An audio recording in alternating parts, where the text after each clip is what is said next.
Mesela şundan değil işte Xitayning torbetleri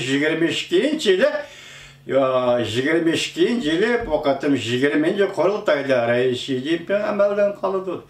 Agar senin devletin vaziyeti ciddileşip şu halga bugün halga kelgen ekan, sen 22-yilni saqlab turmoqchi. Ey rahmat. Biroq bugün kelgan xabarlarni bosh ko'rib o'tdik. Nima dedi? Rinjichang uyga qaytib keldimi?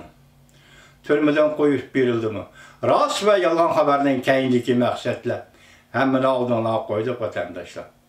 Hazırlık siyasetsizlik, şunu Congo'da elip verildiğin siyasi özgürlük degen esli bu kaide boyunca evvel eğitim koyup, evvel teyyarlık kılıp anlatıldığı işlemez siyasi özgürlük vatandaş. Herkes undakımız. Şunu Congo'nun siyasi özgürlük ihtimali biz başta ötken sözgellik yerine dedik, yumuşak şekillik siyasi özgürlük dedik. Bu Congo'cu siyasi özgürlük mü? Mesela Huyaban, Cavziyan nazarband kılındı ömürlük, Huyaban mecburlap öldürüldü yürek kesili bilen, fakat Huagop'un yuvaşlık bile elip taşlandı halas, 4 kişilik grup olduğu ölüm cezası ilan kılındı, icra kılınmadı, lakin keyinkisi müddessiz qamaq cezası verildi. Kattık yumuşak vasıla bile eğitkandı Congo'da yüz verildiğin siyasi özgürlük.